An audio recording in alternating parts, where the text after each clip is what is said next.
What would you do if your entire future was decided not by love, not by choice, but by a cruel bet?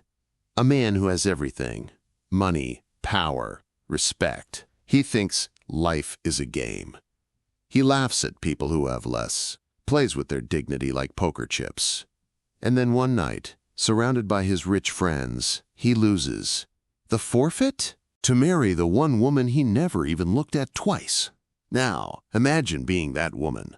You spend your nights mopping floors that nobody thanks you for. You smile through the hurt when people make fun of your body. And suddenly, the arrogant man who barely knows your name is told you're going to be his wife. Sounds insane, right? Almost cruel. Stay tuned to the end to discover how it all unfolds. Before we start this story, I want to ask you, would you accept love if it came to you this way? Or would you walk away, even if it meant giving up everything? Drop your answer in the comments and let's dive into the story.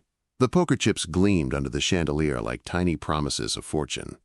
Torrin Riggs leaned back in his leather chair, a smirk playing at the corners of his mouth as he studied his cards. Around the table sat his usual crowd, trust fund babies and corporate sharks who thought money could buy them anything, including friendship. "You're bluffing, Riggs," Marcus Blackwood drawled, his voice thick with expensive scotch and inherited arrogance. "That cocky smile of yours doesn't fool anyone anymore." Torrin's green eyes sparkled with the kind of confidence that came from never losing anything that mattered. At 32, he'd built an empire that made his father's abandoned legacy look like pocket change. Women threw themselves at his feet, business deals bent to his will, and poker games? Well, they were just another form of entertainment. "Am I?" Torrin's voice carried that smooth, dangerous edge that made boardrooms fall silent. He pushed a stack of chips forward, the soft clicking sound echoing in the opulent mansion. 50,000 says I'm not. The other players shifted uncomfortably. 50,000 was serious money, even for them.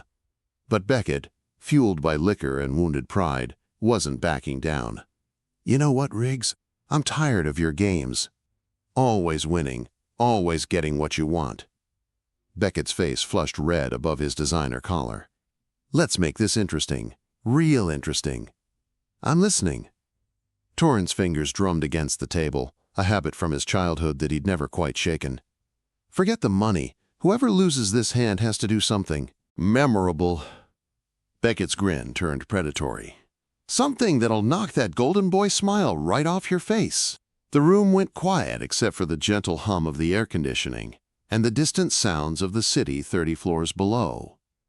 Torrin felt that familiar thrill, the one that made him buy companies on a whim and race motorcycles through mountain curves. "Name it." Beckett's eyes gleamed. "The loser has to marry the first woman we see when we leave this building tonight. No questions, no backing out. 1-year contract marriage." The other players laughed, but there was an edge to it.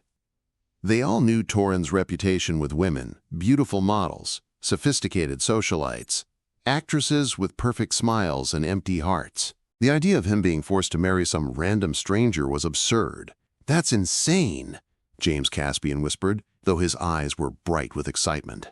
"Scared, Riggs?" Beckett leaned forward, his breath reeking of alcohol and desperation.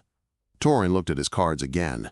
4 aces, the best hand he'd seen all night. This wasn't even a gamble. It was a sure thing. He could practically taste Beckett's humiliation already. "You're on." They both laid down their cards.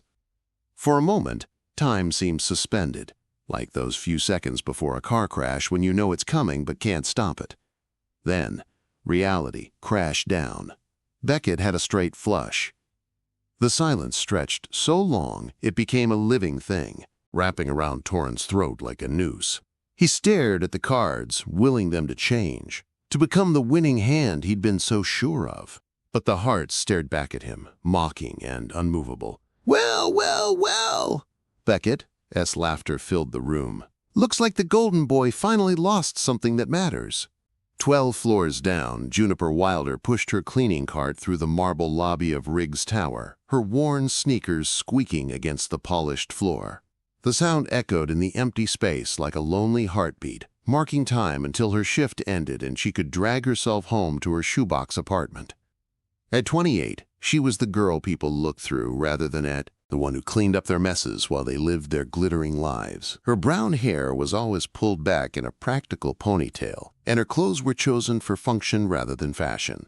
Dark colors that hid stains, comfortable shoes that could handle 12-hour shifts. But in the privacy of her own mind, Juniper was someone else entirely. She was the princess in fairy tales, the artist whose sketches would hang in galleries, the woman who deserved to be loved for all the dreams she carried in her heart. She filled notebook after notebook with drawings of wedding dresses she'd never wear, honeymoon destinations she'd never visit, and children's book illustrations that no one would ever see. Tonight, like every night, she hummed softly as she worked, letting her mind wander to a world where she mattered, where someone would look at her and see more than just the fat girl with the mop. The elevator dinged, and voices drifted down the hallway. Juniper quickly ducked behind her cart, a habit born from too many encounters with entitled rich people who treated her like furniture. "This is perfect," someone slurred. Absolutely perfect. She recognized that voice. Beckett, one of the men who sometimes worked late and left his office looking like a tornado, had hit it. But tonight he sounded different. Excited. Mean. "Come on, Beckett, this is taking things too far." That was a voice she didn't recognize, younger and uncertain. "A bet's a bet." Beckett again, his footsteps unsteady on the marble. "And look, there she is, your bride, Riggs." Juniper's blood turned to ice water in her veins. She pressed herself further behind the cleaning cart, praying they wouldn't notice her. But luck had never been her friend.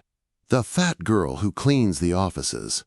How poetic." Beckett's laughter was like glass breaking. "From penthouse to poorhouse, right, Riggs?" She heard footsteps approaching, expensive leather on marble, and then a shadow fell across her hiding spot. Slowly, like a deer caught in headlights, Juniper looked up. Torrin Riggs stood there, all 6 feet of him, his dark hair mussed and his green eyes filled with something she couldn't name. Shock? Disgust? Resignation? His face was pale beneath his designer tan, and his hands were clenched into fists at his sides. For a moment that lasted forever, they stared at each other. Juniper saw her reflection in his eyes. Small, plain, invisible Juniper, who scrubbed other people's dirt and dreamed other people's dreams. And in that reflection, she saw exactly what she was to him. Nothing. Her mop clattered to the floor, the sound sharp and final in the silence. Torrin's mouth curved in a smile that didn't reach his eyes, cold and bitter as winter rain. When he spoke, his voice carried all the warmth of a corporate rejection letter. "Well, looks like you're my bride." The words shocked the life out of Juniper, knocking the air from her lungs and making her stomach drop to somewhere around her knees. She scrambled to her feet, her face burning with shame and something dangerously close to rage. "Excuse me?" Her voice came out higher than usual, squeaky with disbelief. The group of men watched her like she was an exhibit, their faces a mixture of amusement and pity that made her skin crawl. Beckett was practically vibrating with glee, while the others shuffled their feet and avoided her eyes. "You heard him, sweetheart." Beckett stepped closer, his cologne mixing sickeningly with the smell of alcohol. "Our boy Torrin here just lost a bet, and you're the prize. Or should I say, the penalty. Do you think I'm some kind of circus act?" The words exploded out of her before she could stop them. 28 years of swallowed insults and buried hurt pouring out in a rush of fury. Torrin's eyes flickered with something. Surprise, maybe? But his voice remained flat and emotionless. "No, you're just my penalty." The casual cruelty of it stole her breath. She'd been invisible to these people her whole life, but somehow being acknowledged as a punishment was infinitely worse. "Well, congratulations," she said, her voice shaking with the effort to keep it steady.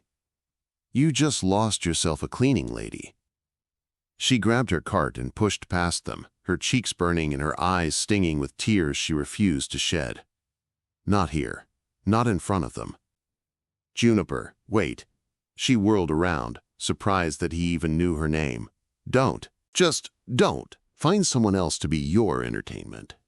She made it to the service elevator before the tears started, great gulping sobs that shook her whole body. In the dim reflection of the elevator doors, she saw herself as they must see her, a pathetic woman in a uniform 2 sizes too small, crying over a joke she was never supposed to be part of. By the time she reached the parking garage, her tears had transformed into something harder and more dangerous: determination. She pulled out her phone and typed a message to her supervisor with hands that only shook a little. "I quit. Effective immediately." Send. Just like that, she was unemployed. Again. 3 days later, Juniper sat at the bus stop outside her apartment building, watching the rain turn the world into a gray, watery mess. The eviction notice in her purse felt like it weighed 1,000 pounds, and the hospital bills for her father's treatment might as well have been written in blood. She'd been stupid to quit. Stupid and proud, and now she was going to pay for it with everything she had left. The rain was soaking through her jacket when a sleek black car pulled up to the curb. The window rolled down, revealing a face that had haunted her dreams for 3 nights running. "Get in." Torin's voice was different now, softer somehow, without the cruel edge from before. "I'd rather drown," she said without looking at him. "Probably warmer in here." Despite herself, she glanced at the car. It was warm and dry and probably smelled like expensive leather instead of bus fumes and disappointment. But it also contained Torin Riggs, and she wasn't sure her pride could survive another encounter. "What do you want?" He ran a hand through his dark hair, and she noticed he looked tired. "Good. To apologize, and to make you an offer." "I'm listening, but I'm not getting in that car." For the first time since she'd known of his existence, Torin Riggs looked human, uncertain. He opened the car door and stepped out into the rain, letting it soak through his probably $1,000 shirt. "The bet was wrong. I was wrong. You didn't deserve to be dragged into that mess." "But I was dragged into it. And now I'm unemployed because I was stupid enough to quit over something that doesn't even matter." "It matters." The intensity in his voice surprised her. "It matters because you mattered enough to walk away. Most people would have just taken the abuse." Juniper laughed, but there was no humor in it. "Yeah, well, my pride doesn't pay rent." Torin reached into his jacket and pulled out a folded paper. "That's why I'm here. I have a proposition." She stared at the paper like it might bite her. "What kind of proposition?" 1 year. Marry me for 1 year. Your debts paid. Your father's medical bills covered, and a generous settlement when it's over." The world tilted sideways. Cars drove past. People hurried by with umbrellas. And somewhere a dog barked, but all of it seemed muffled and distant. "You're serious." "Dead serious." "Why?" The word came out as barely a whisper. Torin's jaw tightened. "Because I need a wife to satisfy some business requirements, and because I owe you for what happened the other night." It wasn't love. It wasn't even attraction. It was business, pure and simple, and somehow that hurt more than his original cruelty. At least then she'd been worth mocking. Now she was just convenient. But her mother needed those medical bills paid. Her landlord needed rent. And Juniper? She needed to eat. 1 year? She asked. 1 year. Separate bedrooms? Minimal public appearances. You do your thing, I do mine. When it's over, you walk away with enough money to start fresh anywhere you want. She thought about the children's book ideas she'd never had the courage to pursue, about her father lying in a hospital bed, worrying about bills instead of getting better. "How can I sign my life away to the very man who laughs at me?"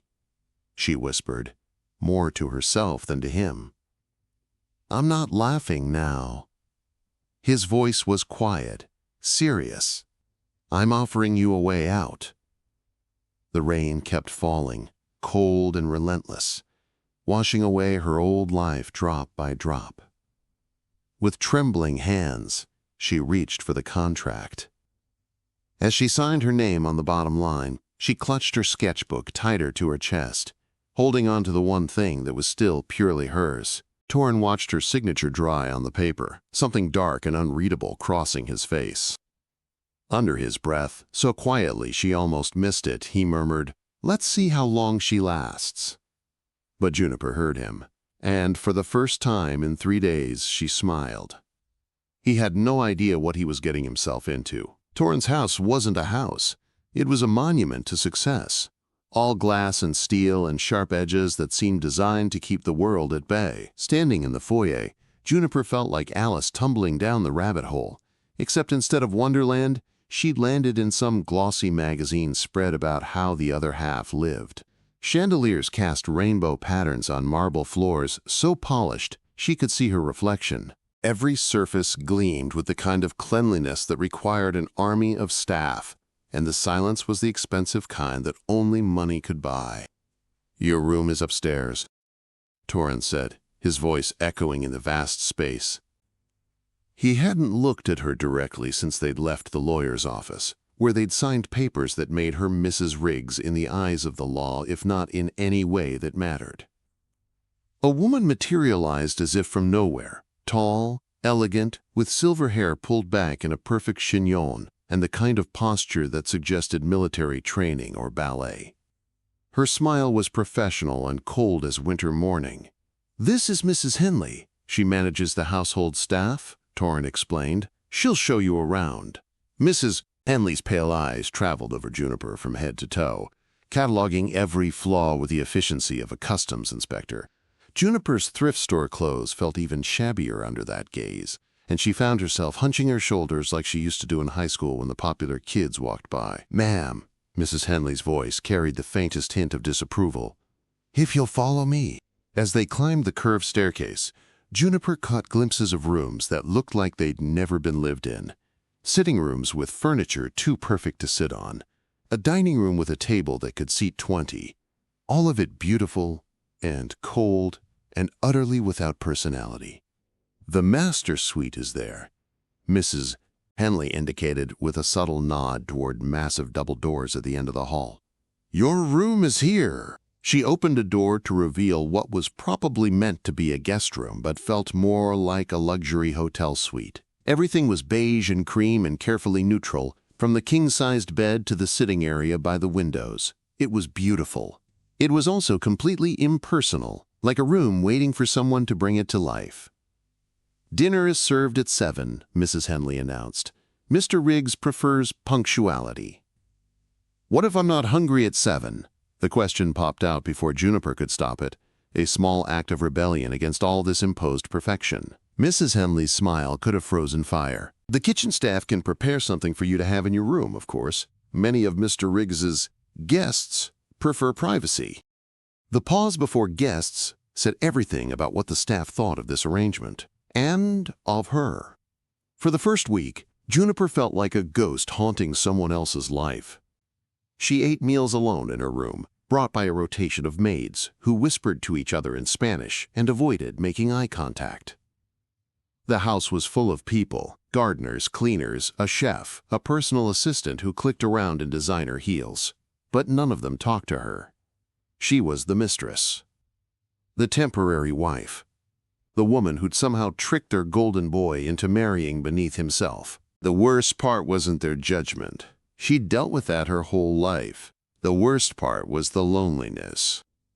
In her old apartment, she'd at least had Mrs. Magnolia next door, who always asked about her mother, and Roberto, the bodega owner who saved her the day-old pastries. Here, she was surrounded by luxury and utterly alone. On Thursday night, she couldn't sleep. The bed was too big, too soft, and the silence was so complete it felt like being buried alive. She pulled on a robe and crept downstairs to the kitchen, hoping to find something comforting. Maybe some ice cream, or cookies, or anything that might fill the hollow ache in her chest. The kitchen was a temple to culinary perfection, all stainless steel and granite counters, with a refrigerator that was bigger than her old bedroom. She found the cake, some elaborate chocolate creation that probably cost more than she used to make in a week, and cut herself a generous slice. Midnight raids? She spun around, nearly dropping the plate. Torrance stood in the doorway wearing pajama pants and a t-shirt. His hair mussed from sleep. He looked younger like this, less intimidating, and she realized it was the first time she'd seen him without a suit. "I was hungry," she said defensively, clutching the plate like evidence of her crime. "It's chocolate raspberry. French chef made it for some dinner party I'm supposed to host next week." He moved to the coffee maker, his bare feet silent on the cold tile. "Want some coffee to go with it?" The normalcy of the question threw her off balance. "It's midnight. Decaf exists." There was something almost like amusement in his voice. Besides, insomnia is one of the side effects of major life changes. Or so I've heard. She watched him move around the kitchen with surprising familiarity, pulling down mugs and measuring coffee like he'd done it 100 times before. "You can't sleep either?" "Not since." He paused, his hand stilling on the coffee canister. "Let's just say yes." They sat at the kitchen island, a massive slab of marble that could have served as a small runway. The silence between them was different than before, less hostile, more uncertain. "This is good," she said around a mouthful of cake, because she needed to fill the quiet with something. "Andre will be thrilled to know his masterpiece was appreciated at midnight by a woman in pajamas." Torin's mouth quirked up at the corner, and she realized it was the first real smile she'd seen from him. "Sorry, I know I'm not exactly the sophisticated dinner party type. Honestly, most of those people wouldn't know good food if it bit them. They're too busy Instagramming it to actually taste it." The bitterness in his voice surprised her. She studied his face in the dim light, noting the shadows under his eyes, the tension in his jaw, even when he was trying to relax. "Sounds lonely," she said softly. He looked at her sharply, like she'd said something dangerous. For a moment, she thought he might actually respond, might crack open that perfect facade and let her see something real. Instead, he drained his coffee and stood up. "You should get some sleep. Tomorrow's going to be a long day." "Why?" "We have a photo shoot. Couples portraits for some magazine, part of selling the happy marriage story." And just like that, the moment was broken. She was back to being his paid actress, and he was back to being the cold stranger she'd agreed to marry.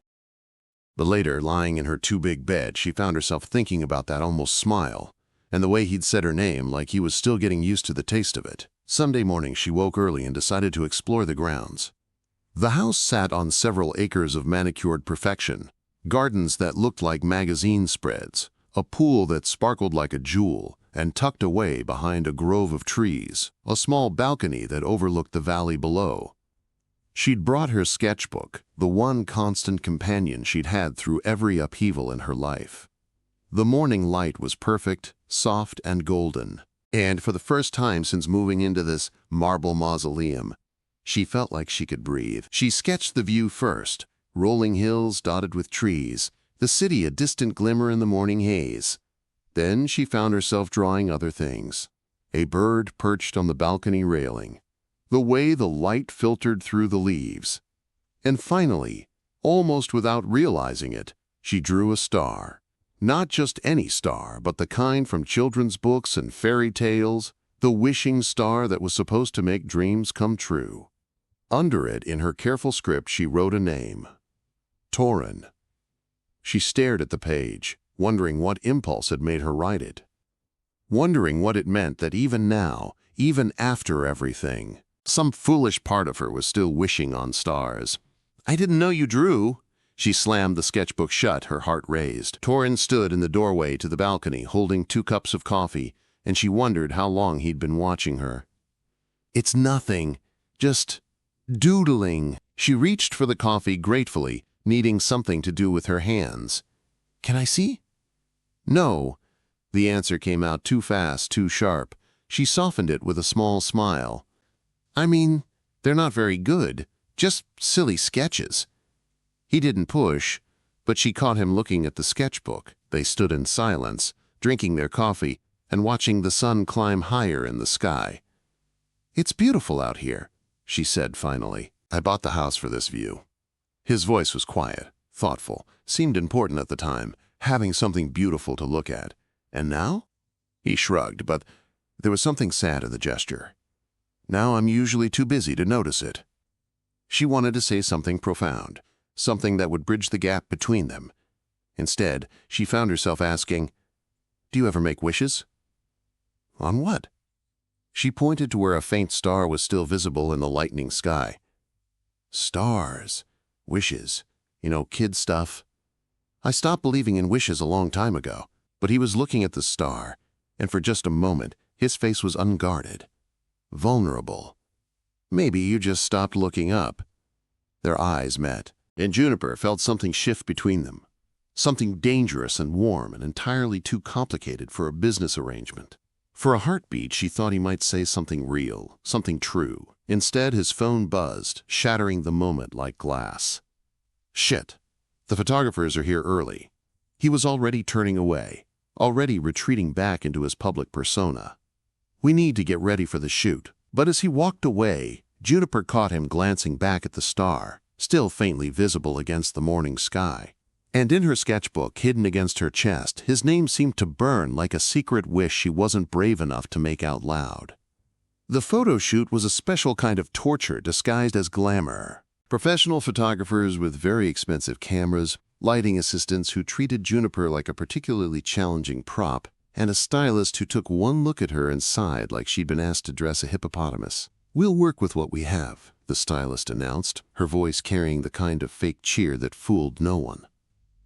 What they worked with was a parade of designer dresses in shades of beige and navy, chosen, Juniper suspected, to make her as invisible as possible, while still being technically dressed. The photographers posed them on the couch, by the window, on the balcony where she'd sketched that morning, directing them to smile and touch and pretend to be madly in love. "More intimate," the lead photographer called out. "You're newlyweds. Show us some passion." Torrin's hand on her waist felt like a brand through the silk of her borrowed dress. When he smiled for the cameras, it was perfect and cold and entirely fake, but she could feel the tension in his body, the careful way he held himself away from her even while appearing close. "Juniper, darling, soften your expression," the photographer's assistant chirped. "You look like you're in pain." Because she was. This whole elaborate lie was agony. Being dressed up like a doll, pretending to be something she wasn't, playing the role of beloved wife to a man who could barely stand to touch her. But the worst part came when they took a break, and she overheard the photographer talking to his assistant. "Poor bastard," he said, not bothering to lower his voice. "What did you lose? A bet or something? No way he chose this." Juniper's face burned with humiliation, but she kept her expression carefully neutral. She'd had years of practice at pretending other people's words couldn't hurt her. It was Torrin who surprised her.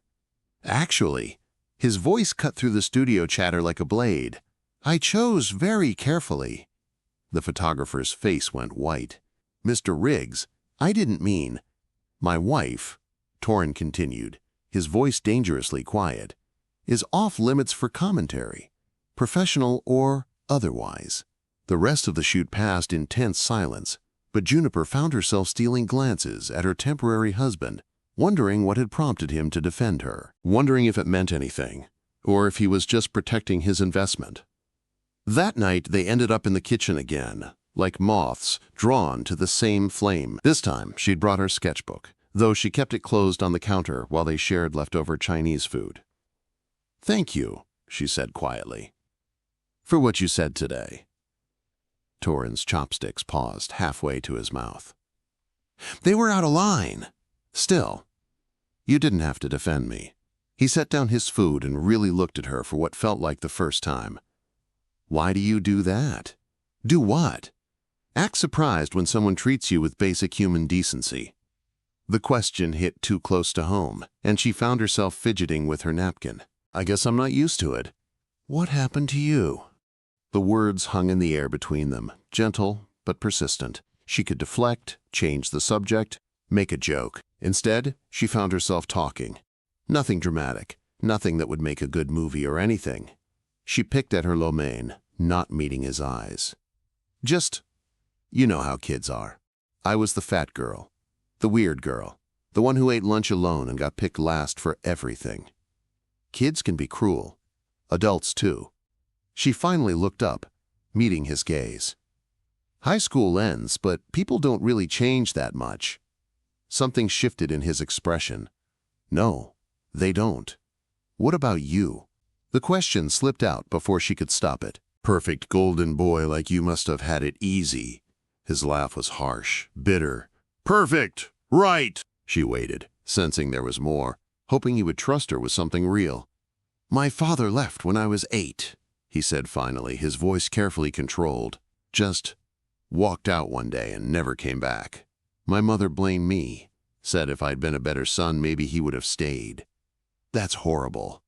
She remarried when I was 12. Nice guy, actually. Rich, successful, everything she thought she deserved. But he already had kids of his own, and I was just extra baggage. So I learned to stay out of the way. To be perfect enough that I couldn't be blamed for anything. Successful enough that I couldn't be abandoned again. The pain in his voice was so familiar it made her chest ache. Different details, same wound. The kind that never quite heals, just scars over. "I'm sorry," she whispered. "We're quite a pair, aren't we?" He attempted a smile, but it didn't reach his eyes. The girl who thinks she's invisible and the man who's terrified of being left behind. For a moment, the space between them felt smaller, warmer. Like they were just two damaged people sharing takeout and old hurts, instead of strangers bound by a business contract. Torin reached across the counter, his fingers brushing hers where they rested beside her sketchbook. The touch was electric, sending shivers up her arm and making her breath catch. Juniper. The way he said her name was different. Softer, warmer, like he was tasting something sweet.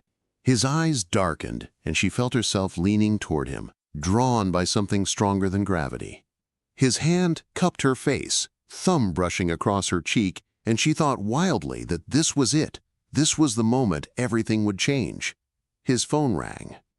The spell shattered like glass. Torin jerked his hand back like he'd been burned, already reaching for the device that had interrupted them. "Riggs!" His voice was back to business cold, professional. As he listened to whoever was on the other end, his face closed off, shutting her out as effectively as a slammed door. "I have to take this," he said, already walking away. "It's important." And just like that, she was alone again, wondering if the warmth in his eyes had been real, or just another trick of the light in this house of shadows and secrets. But her cheeks still tingled where he'd touched her, and she could swear she still felt the ghost of his fingers against her skin. The gala the following weekend was exactly the kind of event Juniper had spent her whole life watching from the outside. Glittering people in designer gowns, champagne that sparkled like liquid diamonds, and conversations conducted in the code of old money and older secrets. She felt like a fraud in her borrowed dress, a gorgeous midnight blue creation that the stylist had grudgingly admitted looked adequate. Torin was resplendent in his tuxedo, every inch the successful businessman, and when they walked into the ballroom together, she felt the weight of 100 curious stares. The evening started well enough. Torin introduced her to business associates and society matrons, his hand warm and steady on her back, playing the devoted husband with an ease that made her wonder how much of his life was performance. She was actually starting to relax, to think she might survive this evening with her dignity intact, when she heard the voices. She'd stepped out of the ladies' room, looking for Torin, when she heard his name mentioned. Natural curiosity made her pause just around the corner, hidden by a massive floral arrangement. Poor bastard really went through with it. Beckett's voice, thick with alcohol and amusement. "Though I have to admit seeing Riggs saddled with that creature is better entertainment than I could have hoped for." "She seems nice enough," another voice offered weakly. "Nice?" Beckett's laugh was cruel. "James, she's fat, plain, and completely out of her league. The only reason she's here is because Torin was stupid enough to lose that bet. She's not a wife, she's a punishment." "Christ, Beckett, keep your voice down." "Why? It's not like it's a secret. Look at her. Does she look like the kind of woman Torin Riggs would choose? She's a pity party at best. And probably not even that. I bet he hasn't even touched her." The words pierced her heart. She pressed her hand to her mouth, trying to hold back the sob that threatened to escape. All the old wounds, the ones she'd thought had scarred over, split open again. She looked around desperately for an escape route and saw Torin standing 20 feet away, surrounded by his business associates, close enough to hear every word. Their eyes met across the crowded room, and she saw her own humiliation reflected in his face. He'd heard everything, heard them reduce her to a joke, a punishment, an object of ridicule. And he'd said nothing. For a heartbeat she waited, hoped, prayed that he would do something, say something, defend her the way he had at the photo shoot.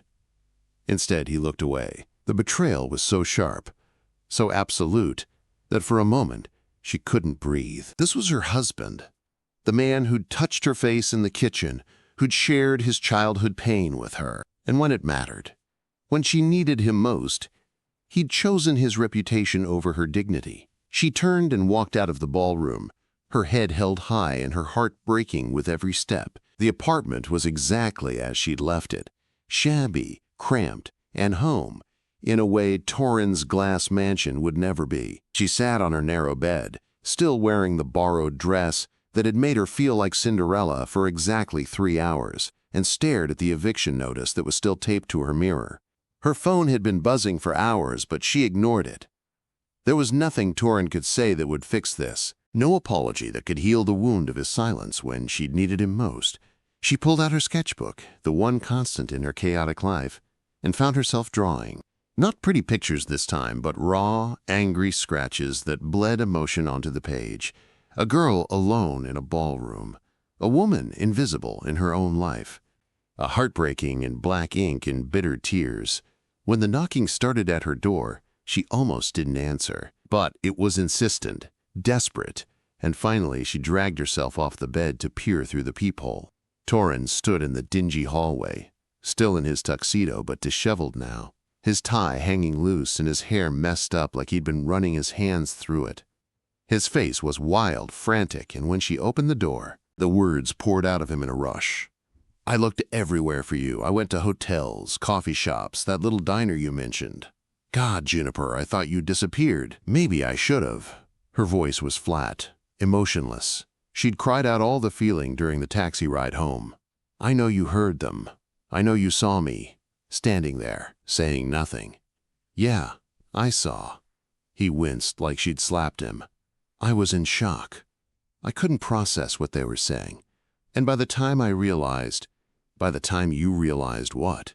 That they were talking about your wife like she was a piece of garbage? That they were making jokes about our marriage?" She laughed, but there was no humor in it. "Or did it just take you that long to decide whether you agreed with them?" "No!" The word came out fierce, desperate. "God, no, Juniper, you have to believe me. Why should I? You've made it pretty clear what I am to you. A business arrangement, a temporary inconvenience, a punishment you're stuck with for a year. That's not true, isn't it?" She stepped back, suddenly exhausted. "Look, it's fine. I knew what this was when I signed that contract. I just forgot for a minute. But don't worry, it won't happen again." She started to close the door, but he caught it with his hand. "Please, just let me explain." "There's nothing to explain. You made your choice tonight, and I made mine. I'm done playing house with you." This time, when she closed the door, he didn't try to stop her. But she could hear him on the other side, his voice muffled and broken. "Juniper, please, I'm sorry. I'm so goddamn sorry." She slid down the door until she was sitting on the floor, listening to him breathe on the other side of the thin wood. After a long time, she heard his footsteps retreating down the hall, and then the sound of a car driving away. Only then did she let herself cry again. Torrens didn't sleep that night. He sat in his empty mansion, staring at the balcony where he'd found her sketching stars and making wishes like a child who still believed in magic. The house felt different without her in it, not just empty, but hollow, like all the warmth had been sucked out along with her presence. He'd called his lawyer, his publicist, his assistant, trying to figure out how to fix this mess. But every solution felt like another betrayal, another way of reducing Juniper to a problem to be managed instead of a person who'd been hurt. The truth was eating him alive. He should have defended her, should have turned around and told Beckett exactly what he thought of his poison words. Should have claimed her, protected her, shown the world that she mattered. Instead, he'd frozen. Stood there like a coward, while the woman who'd made him remember what it felt like to be human was torn apart by people who weren't fit to breathe the same air as her. But there was something else, something that made his cowardice even more shameful, a secret that had been growing in his chest like a tumor since that night in the kitchen when she'd talked about wishes and stars. He was falling for her. Somewhere between the midnight cake raids and the quiet conversations, between her gentle teasing and the way she drew stars in her sketchbook, he'd started to care, really care, in a way that terrified him, more than any business deal or hostile takeover. And that caring had made him vulnerable in a way he hadn't been since he was 8 years old, watching his father walk out the door. So when he'd heard Beckett's words, felt the familiar sting of shame and judgment, his old instincts had kicked in. Protect yourself. Stay safe. Don't give them ammunition to use against you. But in protecting himself, he'd sacrificed her. And now she was gone, and he was alone in his glass house with nothing but his perfect reputation and the taste of regret. At dawn, he made a decision that would have shocked his younger self, the one who'd built an empire on the principle that weakness was death. He was going to fight for her, even if it meant burning his whole world down. But first, he had some research to do. It took Torin 3 days of calling in favors, bribing information brokers, and using resources he usually reserved for hostile takeovers to uncover the truth about that poker game. What he found made him sick to his stomach and furious enough to commit murder. The game had been rigged from the start. Beckett had marked the cards, arranged the deck, orchestrated the whole thing as an elaborate setup. The goal hadn't been to win money. It had been to humiliate Torin, to knock him down a peg by forcing him into an embarrassing marriage. Juniper had been chosen specifically. Beckett had researched the cleaning staff, found the most vulnerable target, and set her up as the perfect punishment for a man who'd built his reputation on perfection. She hadn't been random. She'd been selected, hunted, chosen as prey by people who thought her life was worthless enough to be used as a weapon. Torin's hands shook with rage as he read the investigator's report. These people, his supposed friends, had targeted an innocent woman, destroyed her sense of safety, and turned her into a pawn in their petty jealousy. And he'd been too blind, too arrogant, to see it. But now he knew. And now he was going to do something about it. Juniper had been living on coffee and determination for the better part of a week, camping out in the public library with her sketchbook and a stack of children's book manuscripts she'd been too afraid to look at for years. The familiar smell of old books and quiet desperation was oddly comforting, reminding her of all the hours she'd spent here as a kid, hiding from the world and stories about people braver than she'd ever be. She was working on a drawing, a little girl standing up to bullies, because apparently her subconscious had a sense of irony when someone slid into the chair across from her. "I've been looking for you." Her hand stilled on the pencil, but she didn't look up. She'd know that voice anywhere, even if he'd spent the last week haunting her dreams and making her hate how much she missed him. "The library's public. I have as much right to be here as anyone. I know about the bet." That made her look up. Torin sat across from her, and he looked terrible, hollow-eyed, unshaven, like he'd been living on guilt for days. His usual perfect composure was nowhere to be seen, replaced by something raw and desperate. "The real story," he continued when she didn't respond, "about how it was rigged, about how they chose you specifically to hurt me." She was shocked. "What?" He slid a folder across the table, his hands shaking slightly. "It's all in there." Beckett marked the cards. "They researched the cleaning staff, found out about your father's medical bills, your eviction notice.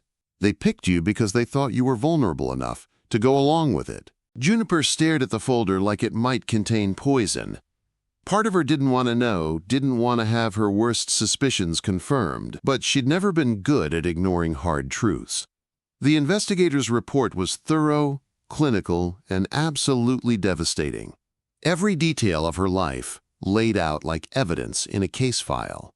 Her father's cancer diagnosis, her mother's death when she was 12, her struggle to pay rent while working 3 jobs, her dreams of being an artist, dismissed as unrealistic by guidance counselors and family alike. They'd known everything, had used everything, had turned her entire life into a weapon against the man she'd somehow managed to fallen for despite every reason not to. "I'm going to destroy them," Torin said quietly. "I'm going to take apart their lives piece by piece until there's nothing left but the truth." "Don't." The word came out sharper than she'd intended. "What?" "Don't do that for me. Don't make me responsible for some corporate war just because your friends are assholes." He leaned forward, his green eyes intense. "They hurt you. They used you. They turned you into a joke for their entertainment. And you think destroying them will fix that? Will undo the damage?" She laughed, but it was bitter. I've been a joke my whole life, Torin. This isn't new. It is to me. The simple statement hung between them, heavy with meaning she was afraid to examine too closely. You don't get to play hero after breaking me, she said finally. His face crumpled like she'd hit him. I know I fucked up, and I know saying sorry doesn't fix anything. But, Juniper, please, just let you, what? Explain why you stood there and let them talk about me like I was garbage. Let you tell me how it was all a mistake, how you really care about me. Yes, his voice cracked, because I do care about you. More than I should, more than is smart, or safe, or contractually appropriate. She stared at him, this powerful man who'd reduced himself to begging in a public library, and felt something crack open in her chest. But she'd been hurt too badly, too recently, to trust the hope that wanted to bloom there. Prove it. What? You want me to believe you care? Prove it. Show me I'm more than just your guilty conscience or some bet. He was quiet for a long moment, and she thought maybe she'd finally pushed him too far. Then he reached across the table and gently touched her sketchbook. Show me. What? Your drawings. The ones you won't let anyone see. If you want me to prove I care about you, really you, then show me the parts of yourself you keep hidden. Her heart hammered against her ribs. The sketchbook was private, sacred, the one place where her dreams lived unedited and uncensored. Letting him see it would be like handing him her soul and trusting him not to crush it. But maybe that was exactly what they needed. A leap of faith, a gesture of trust to bridge the gap between them. With trembling hands, she opened the sketchbook to the first page. The drawings were beautiful. That was Torin's first thought, followed quickly by a bone-deep recognition that he was seeing something precious, something that had been protected and hidden, and was now being offered to him like a gift. There were children's book illustrations that told stories of courage and kindness, whimsical creatures that seemed to dance off the page, portraits of people she'd observed, the tired mother on the bus, the old man feeding pigeons in the park, the little girl with bright eyes and bigger dreams. And scattered throughout like secrets whispered on paper were drawings of him. Not the public version, the CEO in expensive suits, but the man she'd glimpsed in quiet moments. Sketches of him drinking coffee in the kitchen, standing on the balcony looking lost, sleeping in the chair by the window like he'd been waiting for something. My God, Juniper! His voice was barely a whisper. These are incredible. They're just sketches. No. He looked up at her, and she saw tears in his eyes. They're how you see the world, how you see me. She'd drawn him with such careful attention, such gentle observation, that it took his breath away. In her sketches, he wasn't the cold, perfect businessman everyone else saw. He was human, vulnerable, worth caring about. You see me, he said wonderingly. The real me, not the person I pretend to be. That's what scared you, isn't it? She asked softly. At the gala. Not what they were saying about me, but the fact that you actually cared what they thought. He nodded, unable to speak past the emotion clogging his throat. I was falling for you, he admitted. Hell, I had fallen for you. And that terrified me more than anything ever has, because caring about someone means they can hurt you, means they can leave. So you left first. I tried to, but I can't. He reached across the table and took her hand, marveling at how perfectly it fit in his. I can't stop thinking about you. Can't stop missing the way you hum when you're drawing, or how you make the house feel like home instead of just a place to sleep. Tears were sliding down her cheeks now, but she didn't pull her hand away. You're the first person who ever looked at me and saw something worth loving, he continued. Not my money, not my success, not what I could do for them, just me. Torin, I know I hurt you. I know I failed you when you needed me most. But if you'll let me, I want to spend every day for the rest of this year, hell, for the rest of my life, proving that you matter to me, that you're not a punishment or a mistake or anything but the best thing that ever happened to me. She was crying in earnest now, and he gently thumbed the tears from her cheeks. I don't know how to do this, she whispered. how to trust someone not to leave when it gets hard. Then we'll learn together. He brought her hand to his lips, pressing a soft kiss to her knuckles. Because I'm not going anywhere, Juniper, not unless you tell me to. For a long moment they sat in the quiet of the library, surrounded by stories of love and loss and second chances, holding hands across a table covered in sketches of hope. Then Juniper smiled, really smiled, for the first time in days, and Torrin felt something he'd thought was broken in him start to heal. Okay, she said simply. Okay, let's try this. The real version this time, not the contract one. He stood up, still holding her hand, and pulled her gently to her feet.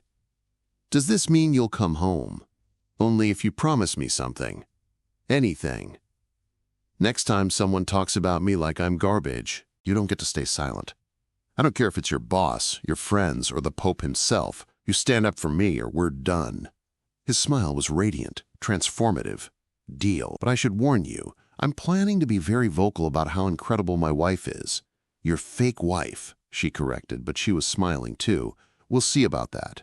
And when he kissed her right there in the middle of the library, surrounded by books and dreams and the promise of second chances, Juniper finally understood what it felt like to be someone's wish come true. The first thing that changed was the silences.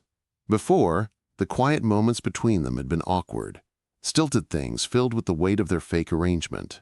Now, the silences were comfortable, warm, full of possibility. They could sit together over morning coffee without feeling the need to fill every moment with words, could work in the same room, him with his laptop, her with her sketchbook, without the strange tension that had marked their early days.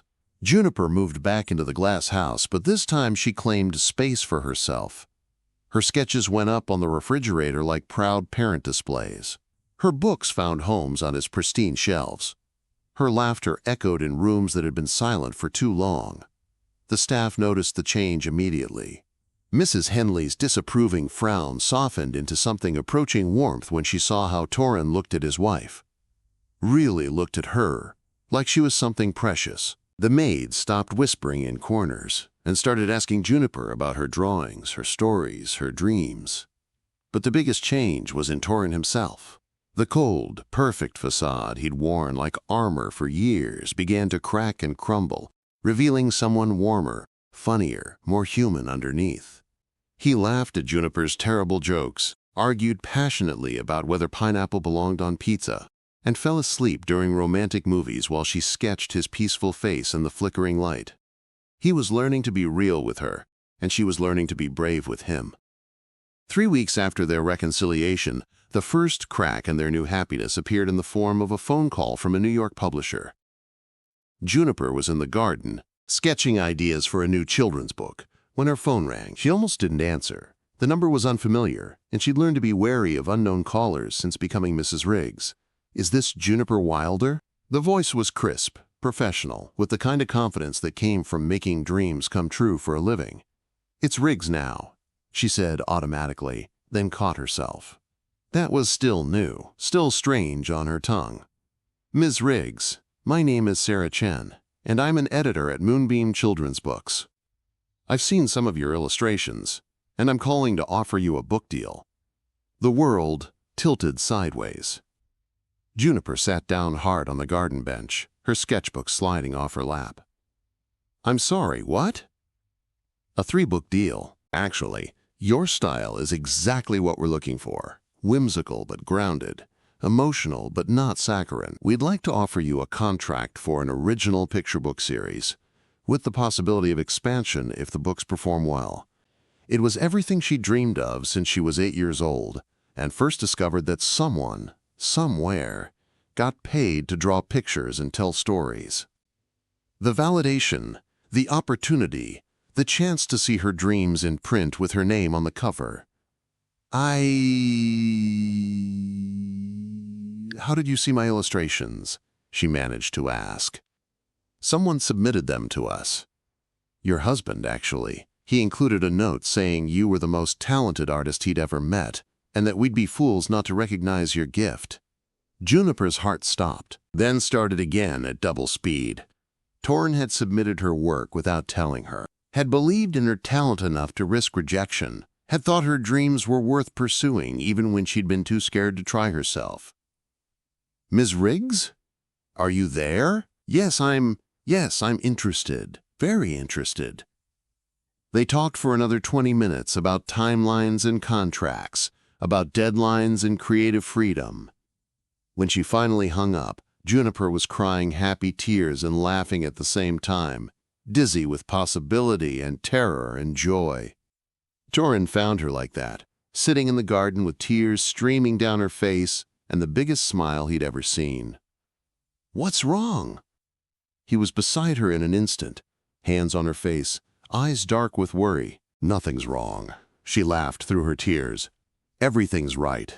Everything's perfect." She told him about the call, about the book deal, about the dreams that were suddenly, impossibly within reach. But instead of the celebration she'd expected, something shuddered in his expression. "You submitted my work," she said, studying his face, "without telling me." "I thought," he ran a hand through his hair, that old gesture of uncertainty she'd come to recognize. "I thought you deserved to have your talent recognized. But you didn't ask me." Would you have said yes? Honestly, probably not. She'd been too scared, too convinced that her dreams were childish fantasies that had no place in the real world. But that wasn't the point. "That's not for you to decide." He was quiet for a long moment, and she could see him wrestling with something.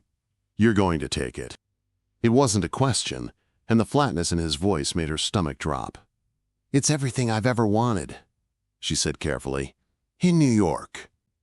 "The publisher is based there, yes. And you'll need to be there. For meetings, for publicity, for everything." She began to understand. "Torin, how long?"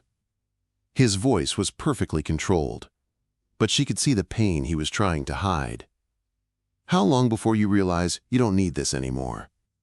The house, the money, the fake marriage to a man who's nothing without his reputation. That's not, isn't it?" He stood up, pacing away from her, and she recognized the old defenses going up. "You'll have your own career, your own life. Why would you want to stay tied to someone like me?" The hurt in his voice broke her heart, but it also sparked something fiercer. Anger at his assumptions, at his willingness to sabotage their happiness out of fear. "Someone like you?" She stood up too, hands on her hips. "You mean someone who believes in me enough to risk embarrassment by submitting my work to publishers? Someone who defends me to photographers and makes me laugh until my sides hurt? Someone who sees me as worth loving?" He stopped pacing but didn't turn around. "You don't understand. Everyone leaves eventually. Once they get what they need, they move on." "I'm not everyone." She moved to stand in front of him, forcing him to look at her. "And you're not your father." The words hit him and she saw him flinch, but she pressed on, because this was too important to let fear win. "He left because he was broken, not because you weren't good enough. And I'm not going to leave because I finally got the chance to chase my dreams. Do you know why?" He shook his head, not trusting his voice. "Because you're part of the dream now. The book deal, the career, all of it. None of it means anything without you to share it with. Juniper, I love you." The words came out fierce, certain, burning with truth. "I love your stupid perfect hair and the way you make coffee like you're conducting an orchestra. I love how you get excited about quarterly reports and how you cry during Disney movies when you think, I'm not looking. I love that you see me as someone worth believing in, worth fighting for." Tears were sliding down his cheeks now, and she reached up to catch them with her thumbs. "I love all of you, Torin Riggs. The broken parts and the perfect parts and everything in between. And if you think I'm going to give that up because I got offered a book deal, then you don't know me at all." He kissed her then, desperate and grateful and full of wonder, like he couldn't quite believe she was real. When they broke apart, both breathing hard, he rested his forehead against hers. "I love you too," he whispered. "So much it scares me." "Good." She smiled, radiant with joy. Love should be a little scary, otherwise how do you know it matters? The book launch party was everything Juniper had never dared to dream of. The bookstore was packed with people, Readers and reviewers, publishing professionals and curious locals, all there to celebrate her first published work. Wishing Star sat on the display table in a place of honor, her name printed in gold letters on the cover above an illustration of a little girl making wishes on a star-filled night. She had been nervous for weeks, convinced that no one would come, that the whole thing would be an embarrassing failure. But Torrin had believed in her, had helped her plan every detail, had even hired a photographer to document the evening because, as he said, "This is history, your history, and I want to remember every second of it." Now, watching people flip through her book with genuine delight, seeing children trace her illustrations with careful fingers, Juniper felt like she might burst with happiness. "You look beautiful," Torrin murmured in her ear, his arm warm around her waist. She was wearing a new dress, emerald green silk that made her feel elegant and confident. And for once, she believed him, not because she'd changed physically, but because she finally saw herself through his eyes as someone worthy of love, of dreams, of taking up space in the world. "Thank you," she said, meaning more than just the compliment. "For what?" "For believing in me before I believed in myself. For submitting my work even when I was too scared to try. For loving me enough to fight for us." He spun her around to face him, right there in the middle of the crowded bookstore, and kissed her soundly. Around them, people laughed and applauded, but Juniper barely heard them. She was too busy memorizing this moment, the taste of champagne on his lips, the warm weight of his hands on her waist, the way he looked at her like she'd hung the moon. When they broke apart, he reached into his jacket pocket and pulled out a small velvet box. Juniper's heart stopped. "Torrin, I know we're already married," he said, his voice shaking slightly with nerves. "I know we signed papers and had photos taken and went through all the legal motions. But that was business. This is real." He dropped to one knee, right there among the books and the people and the dreams come true, and opened the box to reveal a ring that sparkled like captured starlight. "Juniper Wilder Riggs," he said, his voice carrying clearly over the sudden hush of the crowd. "Will you marry me, really marry me, not because of a bet or a contract or anything, but love?" She was crying again, happy tears that she was getting used to, tears that came from being so full of joy she couldn't contain it all. "Yes," she whispered, then louder, "Yes." The bookstore erupted in cheers as he slid the ring onto her finger. A perfect fit, just like everything else about them together. When he stood up and kissed her again, she could taste their future in it, bright with possibility and warm with love. Later, when the party was winding down and they were signing the last few books, someone asked her about the dedication page. "To the man who taught me that wishing on stars really works."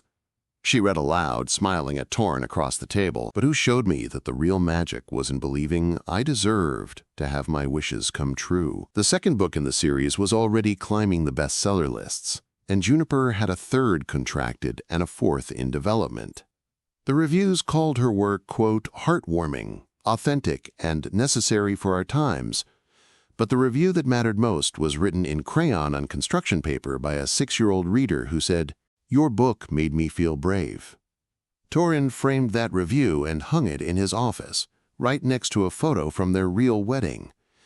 A small ceremony in the garden where she'd first sketched his name under a star, surrounded by people who loved them for exactly who they were. Now, on a lazy Sunday morning, Juniper sat at the kitchen island, sketching ideas for her next book, while Torrin washed dishes, a domestic routine that would have seemed impossible a year ago. The morning light streamed through the windows, turning everything golden, and she couldn't help but smile at how perfectly ordinary and extraordinarily beautiful their life had become.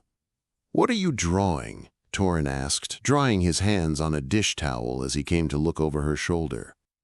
"A story about a girl who thought she was invisible," she said, adding careful details to the sketch. "But then she met someone who saw her exactly as she was and loved her for it. Sounds like a bestseller to me." He kissed the top of her head, breathing in the scent of her shampoo that had become home to him. "It has a happy ending," she added, leaning back against his chest. "The best stories always do." She tilted her head back to smile at him. "Who knew losing a bet could win me everything?" "Everything? Well, She pretended to consider, tapping her pencil against her lips. Everything plus you, which, if you think about it, is really everything times infinity. I love your math, he said, and kissed her properly, tasting laughter and dreams and the kind of love that made wishes on stars seem perfectly reasonable. Outside, the city hummed with life and possibility, but inside their glass house that had become a home, time seemed to slow down to the rhythm of pencils on paper, and promises kept. They had found each other in the most unlikely way, through pain and pride, and the kind of bet that usually destroys rather than creates. But sometimes, if you're very lucky and very brave, losing everything can lead you to exactly where you belong. And sometimes, just sometimes, the girl who cleans offices and the man who owns buildings can find their way to a love story that even fairy tales would envy.